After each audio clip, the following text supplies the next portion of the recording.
देखिए, medieval India हम लोग पढ़ रहे हैं और मेडिवल इंडिया में दिल्ली सल्तनत का पूरा कहानी हम लोग कंप्लीट कर चुके हैं। ठीक है, अब हम लोग स्टार्ट करने जा रहे हैं हमारे मेडिवल इंडिया का सेकेंड पार्ट, जो जो बेसिकली फोकस होगा मुगल एम्पायर के ऊपर। ठीक है, तो मुगल एम्पायर हम लोग स्टार्ट करेंगे, कुछ लेक्चर्स लगेंगे, मुगल एम्पायर भी फिनिश हो जाएगा। ठीक है, तो मुगल्स का सबसे पहला लेक्चर हम लोग स्टार्ट करते हैं। चलिए देखते हैं, स्लाइड्स की तरफ बढ़ते हैं हम लोग। तो मुगल्स के बारे में हम लोग जो भी जानकारी लेने वाले हैं, तो उसका एक शॉर्ट नोट हम लोग यहाँ पे पढ़ेंगे। शॉर्ट नोट्स यानी कि कुछ कुछ ऐसी बातें जो मतलब मेन हमारा टॉपिक चालू करने से पहले कुछ ऊपर ऊपर से हम लोग एक शॉर्ट रिवीजन कर लेंगे पूरे मुगल्स का। ठीक है, कुछ कुछ मुगल्स, सारे मुगल एम्पायर के बारे में कुछ कुछ इंपॉर्टेंट बातें जो कि आपके एग्जाम पॉइंट ऑफ व्यू से इंपॉर्टेंट है, उसको यहाँ पे हम लोग डिस्कस करेंगे। ठीक है, तो आइए स्टार्ट करेंगे। देखिए, सबसे पहले बात करते हैं ट्रेड की। सबसे ज्यादा ट्रेड क्या होता है आपसे पूछेगा, आप कहना कि कॉटन टेक्सटाइल। कॉटन टेक्सटाइल का ट्रेड जो है मुगल टाइम में सबसे ज्यादा हुआ करता था। फिर दूसरा सवाल यहां पे उठता है कि आपसे पूछेंगे फाउंडर कौन है। ये तो पूछेगा नहीं, इतना आसान सवाल है, बाबर है। ठीक है, रियल फाउंडर अगर बोला जाए तो अकबर है। ठीक है, अकबर ने एक स्पेशल टाइप की सिस्टम, आपका एडमिनिस्ट्रेशन का सिस्टम, लैंड रेवेन्यू का सिस्टम स्टार्ट किया था। उसे कहा था मनसबदारी सिस्टम। लैंड रेवेन्यू तो कहना गलत होगा, एडमिनिस्ट्रेशन का सिस्टम। ऑब्वियसली उसमें रेवेन्यू वगैरह भी इंक्लूड होता है।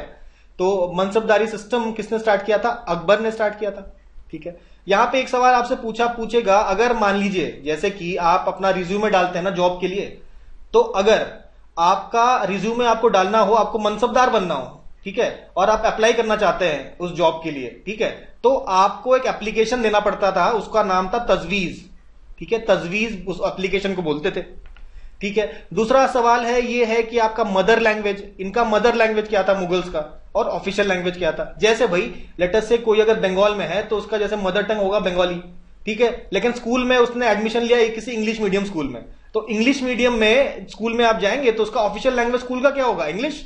लेकिन घर पे कौन सी भाषा में बात करते हैं? बंगाली में बात करता है वो। ठीक है, तो जो बंगाली हो जाएगा क्या? Mother tongue. ठीक है, तो उसी प्रकार से मुगल्स का मदर टंग था चगटाई तुर्क, यानी कि तुर्की लैंग्वेज। और ऑफिशियल लैंग्वेज कोड का क्या था? वो था पर्शियन। पर्शियन लैंग्वेज में ऑफिशियल काम सारे होते थे। ठीक है, ये बात होगी। दूसरी बात, चहार तस्लीम। चहार तस्लीम क्या होता है भाई? चहार तस्लीम एक मतलब सैल्यूट करने का उनका एक स्टाइल होता है। तो उसमें ये होता है, हाथ को पहले नीचे ले जाते हैं, जमीन को छुआते हैं, उसके बाद ऐसे हाथ को ऊपर करते हुए उठते हैं और सर को टच करते हैं, ऐसे 4 बार करना होता है। तो ये जो पूरा सिस्टम होता है सैल्यूट करने का, उसको बोलते हैं चहार तस्लीम। और ये शाहजहां के टाइम पे इसको स्टार्ट किया गया था। ठीक है, आगे बढ़ेंगे। फिर बात करते हैं कैपिटल। मुगल्स में बेसिकली 3 कैपिटल्स आपको देखने को मिलेगा। सबसे पहला आगरा। पहले इसका नाम देखिए अकबराबाद था। वो अकबराबाद कौन इतना बड़ा बड़ा बोले, तो इसको शॉर्ट होते होते आगरा हो गया ये। ठीक है, आगरा के बाद फतेहपुर सीकरी और बाद में शाहजहांबाद। ठीक है, ये शाहजहां के टाइम में आपका ये कैपिटल हो गया था। तो ये 3 कैपिटल इंपॉर्टेंट है मुगल्स के। ठीक है, जो मुगल्स थे, मुगल्स तो बेसिकली इंडिया अफगानिस्तान वाला रीजन है, उसमें आपका इनका दबदबा था। और दूसरी जगह कौन कौन से इनके कंटेम्प्ररी थे? कंटेम्प्ररी का मतलब इन्हीं के साथ दूसरी डायनेस्टीज, पूरी दुनिया में अलग अलग डायनेस्टीज तो होंगी जो मुगल के साथ रूल किया करती थी। मुगल के साथ इन द सेंस इंडिया में तो मुगल है, अलग अलग रीजन में कुछ दूसरे डायनेस्टीज होंगे ना, तो उनके नाम यहाँ पे मेंशन्ड है। तो इन्हीं को बोला गया इनके कंटेम्प्ररी, मतलब इनके समकालीन और कौन कौन से रूलर्स रूल किया करते थे वर्ल्ड में। तो देखिए, चाइना में था मिंग डायनेस्टी, और ईरान में था सफाविद डायनेस्टी, और टर्की में था आपका ऑटोमन डायनेस्टी। ठीक है, या ऑटोमन साम्राज्य। तो ये 4 बड़े साम्राज्य उस समय दुनिया में हुआ करते थे। ठीक है, फिर बात करते हैं फेस्टिवल। एक फेस्टिवल होता है शब्बे बारात। ये बेसिकली सब लोग एक साथ वर्शिप करते हैं और अपने जो भी उन्होंने गुनाह किए हैं या पाप किया है या जो भी उसका फॉरगिवनेस मांगा जाता है, ऐसा एक फेस्टिवल मनाया जाता था इनके मुगल पीरियड में। नेक्स्ट अगर हम बात करते हैं सबसे ज्यादा टाइम तक रूल करने वाला कौन है, तो देखिए कंफ्यूजन हो जाता है, कुछ लोग औरंगजेब मार्क कर देते हैं, लेकिन औरंगजेब नहीं, अकबर है। और सबसे शॉर्टेस्ट जो है दैट इज रफीउद्दरजात। कुछ महीने ही रूल कर पाया था रफीउद्दरजात, उसके बाद मार दिया गया था। देखिए, तो ये बात हो गई। फिर बात करते हैं बाबर की। बाबरनामा। बाबर ने अपनी ऑटोबायोग्राफी लिखी है। अच्छा, अगले स्लाइड में हम लोग ऑटोबायोग्राफी दोबारा से पढ़ेंगे। तो बाबर ने अपना ऑटोबायोग्राफी लिखा था, नाम दिया था उसको तुजुके बाबरी या बाबरनामा। इस बाबरनामा का अगर आपसे बोले ऑथर कौन है, तो आप कहिएगा बाबर है भाई, क्योंकि ऑटोबायोग्राफी है। इसके बाद इसको ये तुर्की में लिखा गया था, क्योंकि मदर टंग में लिखा, मुगल्स का मदर टंग था आपका तुर्की लैंग्वेज।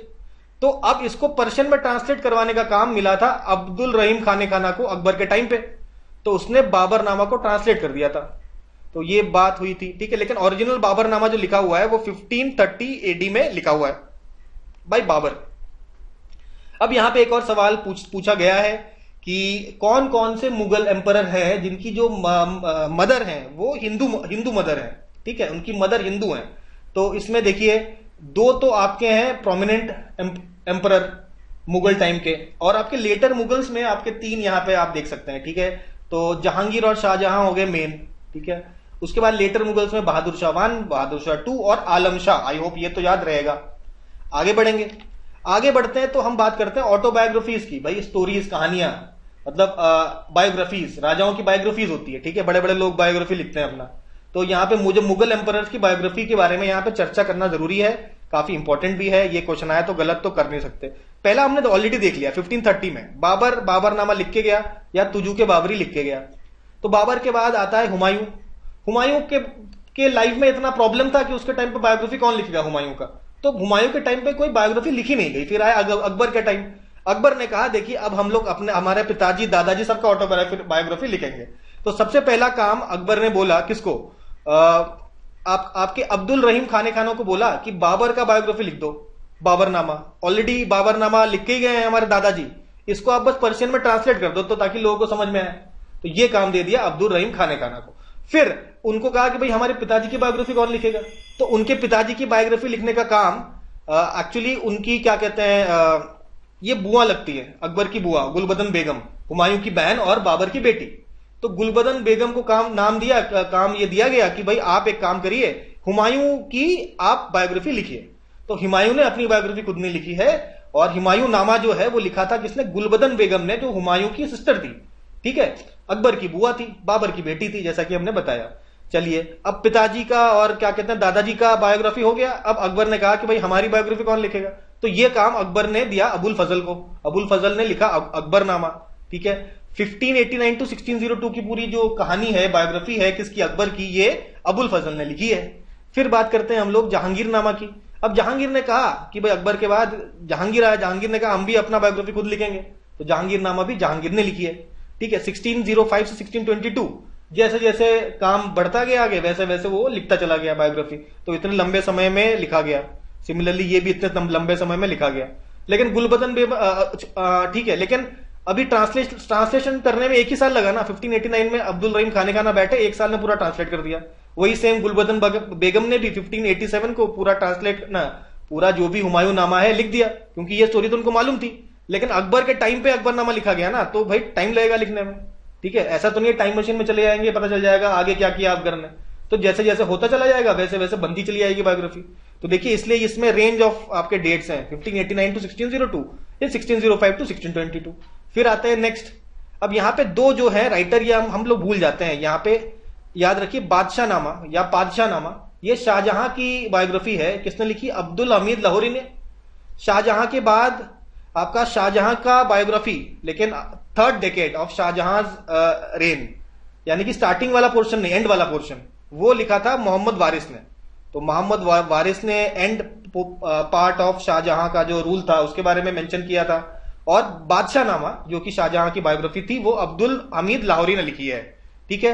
1639 टू 1647 में लिखा गया है। फिर बात करते हैं आलमगीर नामा की। आलमगीर नामा लिखा है मोहम्मद काजिम ने। तो याद रखिए लाहौरी साहब ने शाहजहां, और मोहम्मद काजिम ने 1668 में आलमगीर नामा लिखी, यानी कि औरंगजेब की बायोग्राफी यहां पे लिखी, ठीक है। तो ये याद कर रखना है हमको। तो आइए समझते हैं हम लोग क्रोनोलॉजी, मुगल रूलर्स की क्रोनोलॉजी। तो कई सारे क्वेश्चन तो देखिए ये क्रोनोलॉजी पे ही बन जाएगी, ठीक है, तो इसको बड़ा ध्यान से समझिएगा। देखिए क्रोनोलॉजी में, क्रोनोलॉजिकल ऑर्डर में सबसे पहले आता है बाबर। बाबर जैसे कि हम लोग लास्ट लेक्चर्स में देख चुके हैं, उस समय दिल्ली सल्तनत का आखिरी रूलर था इब्राहिम लोदी। लड़ाई हो गई इन दोनों के बीच में। नाम क्या था लड़ाई का, फर्स्ट बैटल ऑफ पानीपत। हुई कब, 1526 में। कौन जीता, बाबर जीता ऑब्वियसली, और बाबर बनाता है, फाउंडर बनता है, फर्स्ट मुगल रूलर बनता है आपका बाबर, ठीक है। और बाबर का टूम कहां है आपसे पूछेगा, तो भैया कहीं भी इंडिया पाकिस्तान कहीं नहीं है, सीधा अफगानिस्तान में चलिए, काबुल। तो उसी एरिया से बाबर आया था और उसी एरिया में जाके दफनाया भी गया। तो इसका टूम है कहां, काबुल में। तो उसके बाद बाबर का लड़का आता है हुमायूं। तो हुमायूं तो पहले 10 साल अच्छे से रूल करता है फुल एंजॉयमेंट के साथ, लेकिन उसके बाद हो जाती है दिक्कत। नहीं, इतना भी एंजॉयमेंट नहीं था, क्योंकि भाई शेरशाह सूरी था परेशान करने के लिए, और भी कुछ लोग तो परेशान करने के लिए, आगे देखेंगे हम लोग हुमायूं के टाइम वाला सिस्टम। तो ये 10 साल रूल तो करता है, फाइनली शेरशाह सूरी के हाथों मात खा जाता है, मात खा के भाग जाता है। कहां भाग जाता है? भाग के चला जाता है ईरान, जान बचा के। ईरान में सफविद डायनेस्टी रूल करती थी, जैसा कि हमने देखा। कंटेम्प्रेरी ऑफ मुगल्स कौन थे? ईरान में आपके सफाविद रूलर्स थे। नाम क्या था? शाह तहमस्प, शाह तहमस्प वन, ये रूलर था। तो हुमायूं इसके पास जाता है, कहता है भैया हमें शरण दीजिए, और ये शाह तहमस्प हुमायूं को 10 साल अपने यहां रख लेते हैं फुल इज्जत के साथ। और इन 10 सालों में आप देखेंगे, नहीं 10 साल नहीं, सॉरी, ये 1540 को चले जाता है ना, अगले 15 साल तक, 15 साल तक ये ईरान में ही रहता है। और दिल्ली में इस ड्यूरेशन में आपका ब्रेक आ जाता है मुगल रूलर्स के, और आपका शेरशाह सूरी के बारे में हमें पता चलता है। सूर डायनेस्टी चालू करता है शेरशाह सूरी। अच्छा, शेरशाह सूरी से आपका सूर डायनेस्टी स्टार्ट करता है, 15 साल तक डायनेस्टी रहती है। उसके बाद सूर डायनेस्टी होती है कमजोर, तो दोबारा से आपका अटैक करता है हुमायूं और दिल्ली में आके बैठ जाता है। ठीक है, 1555 की बात यहां पे हम लोग कर रहे हैं, हुमायूं का कमबैक होता है दोबारा से। अच्छा, यहां पे आखिरी कर लेते हैं बात। सूर डायनेस्टी का जो फाउंडर था वो शेरशाह सूरी था, तो उसका टूम कहां पर है, ये इंपॉर्टेंट है। देखिए, ये क्वेश्चन बनता है आपका, टूम इसका है सासाराम में। आगे बढ़ेंगे तो अब हुमायूं आता है, लेकिन बहुत साल तक एंजॉय नहीं कर पाता है रूल को, और एक्सीडेंट में मारा जाता है बेचारा। मतलब वो लाइब्रेरी की सीढ़ी में, एक शेर मंडल लाइब्रेरी बनवाया था, उसकी सीढ़ियों से गिर के बेचारे हुमायूं मर जाता है। तो हुमायूं मरता है तो उसका टूम कहां होता है? दिल्ली में इसका टूम है। तो दिल्ली में हुमायूं टूम है, ये ध्यान में रखना है। शेरशाह सूरी का सासाराम में और बाबर का काबुल में। अच्छा, अब हम लोग जानते हैं ना, घर में किसी का, जैसे किसी का नाम लेटेस्ट से आपका मोहन सिंह है, ठीक है, मोहन सिंह किसी का अगर नाम है, घर में उसका नाम है चिंटू, ठीक है, तो वो उसको चिंटू बुलाओ तो भी सुनेगा, मोहन सिंह बुलाओ तो भी सुनेगा। तो उसी तरीके से ये जो मुगल रूलर्स थे, इनका भी घर का निकनेम हुआ करता था। जैसे हुमायूं का नाम था नसीरुद्दीन, फिर जब ये राजा बनाया गया उसने अपना नाम लिया, बड़ा सा नाम लिया हुमायूं। मतलब हुमायूं तो छोटा सा नाम है, लेकिन बड़ा सा नाम रखते थे ये लोग। देखेंगे हम लोग आगे जाके, बड़े बड़े नाम होते थे इनके। क्राउन, जब इनका क्राउन राजा बनने के बाद उनको लगा ये चिंटू मिंटू नाम सुनने में अच्छा नहीं लग रहा, या नसीरुद्दीन सुनने में अच्छा नहीं लग रहा, तो उन्होंने कोई बड़ा सा नाम ले लिया जिसका शॉर्ट फॉर्म है हुमायूं। ठीक है, तो ऐसा समझ लीजिए। तो नसरुद्दीन था इसका शॉर्ट नेम, घर का नाम, और हुमायूं था कोरोनेशन के बाद का। तो हुमायूं की डेथ हो जाती है। हुमायूं के बाद अगला रूलर बनता है अकबर। देखा जाए तो मुगल्स का सबसे स्ट्रांग, सबसे पावरफुल, सबका वेल नोन और real founder of Mughal empire अगर बोला जाए तो वो अकबर को ही बोला जाएगा। उसका घर का नाम क्या था? जलालुद्दीन। ठीक है, 1556 से 1605 तक ये रूल करता है, करीबन करीबन आपके 50 ईयर्स। और फिर जब डेथ होती है तो इसका टूम बनवाया जाता है सिकंदरा में। सिकंदरा में आपका दे टूम ऑफ अकबर। अकबर के बाद आता है जहांगीर। जहांगीर का घर का नाम था सलीम, और इसका टूम था आपका लाहौर। 1605 से 1627 तक रूल करता है जहांगीर। चलो, जहांगीर के जाने के बाद लाहौर याद रखिए, टूम बहुत इंपॉर्टेंट है। तो जहांगीर के बाद शाहजहां। अब शाहजहां ने बनाया ताजमहल। जहां शाहजहां की बात आती है, लोग कहते हैं भाई ताजमहल बनाया था। तो ताजमहल एक काफी बड़ा आर्किटेक्चरल मार्वल था जो शाहजहां ने बनवाया था। अच्छा, इसका घर का नाम क्या था? शिहाबुद्दीन। ठीक है, और अब इसने ताजमहल बनवाया। Taj Mahal basically Islamic, Persian, Turkish और हिंदू सारे आर्किटेक्चर का एक समावेश है। ठीक है, आप सारे आर्किटेक्चर का समावेश देख सकते हैं ताजमहल में। और इसका जो चीफ आर्किटेक्ट था वो कौन था? उस्ताद अहमद लाहौरी। आपने एक लाहौरी इससे पहले भी सुना था, कहां सुना था? यहां सुना था। आपका बादशाहनामा या बादशाहनामा, शाहजहां के टाइम का जो बायोग्राफी है शाहजहां का, वो किसने लिखा था? अब्दुल हमीद लाहौरी ने।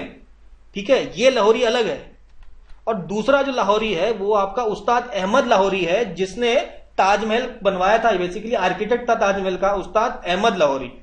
ठीक है, तो ये हमको समझ में आ गया होगा। ठीक है, उसके बाद आप देखेंगे ये शाहजहां मरने के बाद अब इतना बड़ा ताजमहल बनाया, तो उसके पास ही इसका टूम भी है आगरा में, टूम ऑफ शाहजहां। ठीक है, इसके टाइम पे बाज बहादुर चंद शाहजहां के कोर्ट में आया था।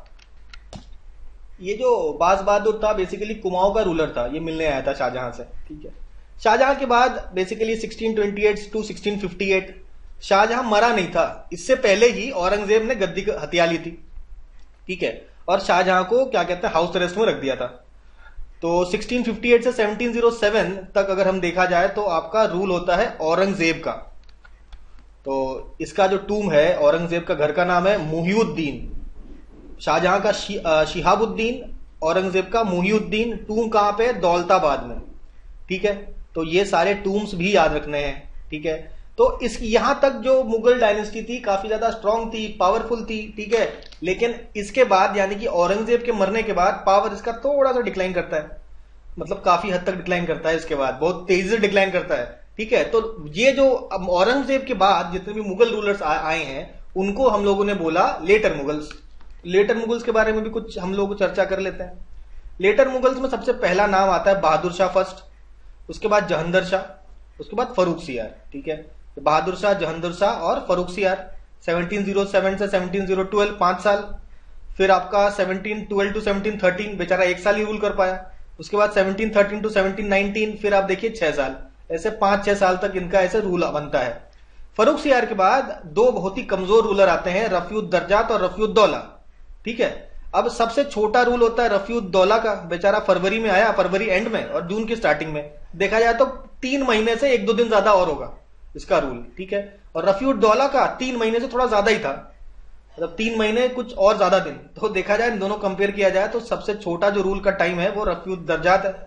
ठीक है, तो यहां पे एक छोटा सा एक फैक्ट लिखा है, तानसेन किसका स्टूडेंट था अकबर के टाइम का? तो स्वामी हरिदास का स्टूडेंट था तानसेन। तो स्वामी हरिदास काफी बड़े भक्ति सेंट भी है। ठीक है, तो ग्वालियर में के हैं ये स्वामी हरिदास, जिनके तानसेन शिष्य थे। ठीक है, चलो ये एक छोटी सी बात होगी, बगल में लिख दी हमने। फिर दोबारा आते हैं हम लोग क्रोनोलॉजी पे आते हैं। अच्छा, क्रोनोलॉजी में हमने देखा रफीउद्दर्जात और रफीउद्दौला को मारा किसने था? तो इसको मारने का काम किया था हुसैन सैयद ब्रदर्स ने। बेसिकली इनके टाइम पे रूल सैयद ब्रदर्स का ही चलता था, और किसी ना किसी बहाने इसने सारे जो हमारे राजा थे उनको एसिनेट करवा दिया था, और इसको किंग मेकर बोला गया था सैयद ब्रदर्स को उस टाइम पे। तो इनका नाम था हुसैन अली और अब्दुल्ला खान। तो हुसैन अली और अब्दुल्ला खान जो है, अगला जो रूलर आता है मोहम्मद शाह रंगीला, वो देखता है कि ये तो सैयद ब्रदर्स बड़े खतरनाक है भैया, इनको तो मारना पड़ेगा, तो इनको मरवा देता है। ठीक है, मोहम्मद शाह रंगीला, तो नाम में इनके रंगीला है, तो थोड़ा से रंगीला नेचर भी था इनका, तो नाम था इसका रोशन अख्तर। तो म्यूजिक के बड़े शौकीन थे, और इस मतलब तो इनका रूल काफी बड़ा था 1719 से 1748। अच्छा, मोहम्मद शाह रंगीला के टाइम पे ये इंपॉर्टेंट क्वेश्चन पूछेगा आपसे, देखिए नादिर शाह किसके टाइम पे अटैक करता है? तो 1739 पे नादिर शाह अटैक करता है, तो पीकॉक थ्रोन, कोहिनूर डायमंड वगैरह इंडिया से ले जाता है। किसके टाइम पे? मोहम्मद शाह रंगीला के टाइम पे अटैक करता है। ठीक है, तो रंगीला साहब बचा नहीं पाते हैं। अच्छा, मोहम्मद शाह रंगीला के बाद काफी समय तक रूल तो किया, ये तो मानना पड़ेगा आपको। ठीक है, इसके बाद जो रूलर होता है अहमद शाह। अहमद शाह हमने देखा था हिंदू मदर से बॉन्ड आपका मुगल रूलर था, ये हमने देखा। इसके अलावा बहादुर शाह 1 और बहादुर शाह 2, ये दोनों भी आपके हिंदू मदर्स थे इनके, तो ये भी ध्यान में रखना है। याद रखिए अहमद शाह के टाइम पे अटैक किया था अब्दाली ने, अहमद शाह अब्दाली ने। तो कैसे याद रखेंगे भैया? अहमद शाह के टाइम पे ही अहमद शाह ने आपका इन्वेड किया। ठीक है, अहमद शाह के टाइम पे अहमद शाह ने इन्वेड किया। अहमद शाह के बाद आता है ये आपका आलमगीर। अहमद शाह बेसिकली 6 साल रूल करता है, 48 से 54, फिर 54 से 59 तक आलमगीर 2 रूल करता है। इसका शॉर्ट फॉर्म है मतलब घर का नाम है अजीजुद्दीन।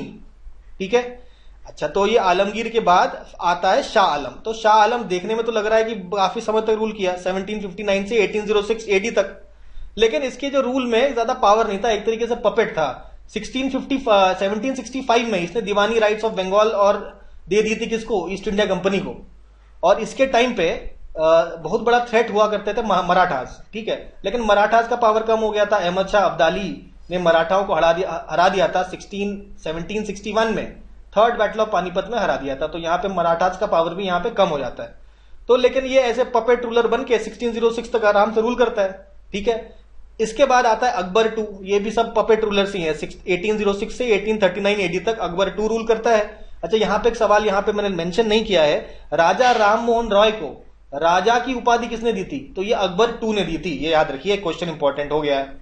फिर बात करते हैं आखिरी ruler Bahadur Shah second. Bahadur Shah second आपका 1837 से 1857 20 साल तक रूल करते हैं। कहने का ये रूल करते हैं, काफी कमजोर। ये लास्ट के जो रूलर्स थे ये किसी काम के नहीं थे, बहुत ज्यादा कमजोर थे। ठीक है, तो देखिए बहादुर शाह जफर भी बोला जाता है बहादुर शाह सेकंड को, और इनके टाइम पे आपका 1857 का रिवॉल्ट होता है, सब लोग जबरदस्ती इसको बना देते हैं हमारा रूलर इंडिया का, और फिर ब्रिटिशर्स आते हैं, इनके बेटे को मार देते हैं मिर्जा दाराबख्त को, और ये इसी दुख में इनको फिर रंगून भेज दिया जाता है, रंगून में इनकी डेथ हो जाती है, और रंगून में ही इनका वो भी है, टूम भी है। ठीक है, तो ये सारी कहानी होगी लेटर मुगल्स की क्रोनोलॉजी के बारे में। तो क्रोनोलॉजी कंप्लीट है, इससे भी कई सारे इंपॉर्टेंट क्वेश्चंस हमने डिस्कस कर लिए इसमें भी, ठीक है, जो आ सकते हैं। अच्छा, क्रोनोलॉजी पूछ भी देता है, कौन पहले कौन बाद में, वो भी ध्यान रखना है। ठीक है, तो चलिए अब ये कौन सा इन्वेडर जो है, 3 इन्वेडर नादिर शाह ने किसके टाइम पे किया था? मोहम्मद शाह रंगीला, याद रखिए। अहमद शाह अब्दाली ने अहमद शाह के टाइम पे किया था। तो ये सब भी ध्यान में रखना है, क्रोनोलॉजी तो ध्यान में रखनी ही है। ठीक है, और सारे इनके टूम्स भी आपको ध्यान में रखने हैं। ठीक है, ये सब चीजें याद रखेंगे तो ये क्वेश्चंस आप हैंडल कर पाएंगे क्रोनोलॉजी के। तो आगे बढ़ेंगे हम लोग। ठीक है, बात करते हैं हम लोग इंपॉर्टेंट मिनिस्टर्स की। तो ये आपको एकदम याद होना चाहिए, डायरेक्ट पूछेगा कि अरीज मुमालिक कौन है, आप कहेंगे डिफेंस मिनिस्टर। ये पूछे दीवाने अर्ज कौन है, डिफेंस मिनिस्टर। तो ये डिफेंस मिनिस्टर की बात हो रही है। मिलिट्री डिपार्टमेंट, तो जो मिलिट्री डिपार्टमेंट किसने चालू किया था? बलबन ने चालू किया था। देखिए कई सारे क्वेश्चन हो गए। नेक्स्ट, सदर सुदूर, ये रिलीजियस डिपार्टमेंट। उसके बाद काजी कुज्जत, ये इनका आपका चीफ जस्टिस है, जुडिशरी डिपार्टमेंट का हेड काजी कुज्जत। नेक्स्ट आपका आता है बरीद मुमालिक, बरीद देख के आप इंटेलिजेंस डिपार्टमेंट यानी कि स्पाइज। फिर वकीलेदार, आपके किंग के जो पर्सनल सर्विसेज करने वाला जो व्यक्ति होता था वो होता था वकीलेदार। ठीक है, अब फिरोज शाह तुगलक के द्वारा स्टार्ट किए गए डिपार्टमेंट्स की बात करते हैं। दीवाने खैरात, डोनेशन। दीवाने बंदागान, स्लेव डिपार्टमेंट, स्लेव्स का मैनेजमेंट करना। उसके बाद दीवाने इश्तिहाक, ये आपका पेंशन डिपार्टमेंट है। ये तीनों काफी इंपॉर्टेंट है, और ये भी इंपॉर्टेंट है कि ये फिरोज शाह तुगलक के द्वारा स्टार्ट किए गए थे। फिर आपका मुशरिफ मुमालिक, मुशरिफ नाम सुनकर देखिएगा, इट इज अकाउंटेंट। वजीर, जो मेन मिनिस्टर हुआ करता राजा का, राजा के बाद वो था प्राइम मिनिस्टर या वजीर। ठीक है, बेसिकली रेवेन्यू का काम देखता था। ठीक है, रेवेन्यू का वजीर देख लिया, रेवेन्यू देखने वाला। उसके बाद फाइनेंस डिपार्टमेंट कौन सा होता था? दैट इज दीवाने मुश्तक राज। दीवाने मुश्तक राज वॉज द फाइनेंस डिपार्टमेंट। वजीर हो गया, मुश्तक राज हो गया। फिर बात करते हैं खजीन और मजूमदार। खजीन कौन होता था? ट्रेजरर। ठीक है, ट्रेजरर। और मजूमदार कौन होता था? ये रिकॉर्ड रखता था कि भैया किसने पैसा उधार लिया, कितना उधार दिया, ये सब जो हिसाब रखने वाला काम था ये कौन करता था? मजूमदार करता था। फिर बात करते हैं दीवाने कोही। दीवाने कोही था आपका agriculture department, started by Muhammad bin Tughlaq. ये कुछ इंपॉर्टेंट डिपार्टमेंट्स हमने मिक्स करके देख लिए। अब ये दिल्ली सल्तनत के टाइम पे भी थे और मुगल के टाइम पे भी थे। ठीक है, तो एक तरीके से अभी बीच का पोर्शन चल रहा है ना, तो ये आपको याद रखना है, ये सब मिनिस्टर्स। ठीक है, तो यहां पर हम लोगों ने जो मेन जो छोटा मोटा जो मुगल्स का इंट्रोडक्शन वाला जो पोर्शन है यहां पे हम लोग ने कंप्लीट किया है। अब नेक्स्ट जो स्लाइड से हम लोग पढ़ना चालू करेंगे, एक एक मुगल एम्परर को प्रॉपर तरीके से हम लोग पढ़ेंगे और देखेंगे। ठीक है, अच्छे से सबको डिटेल में स्टडी करेंगे।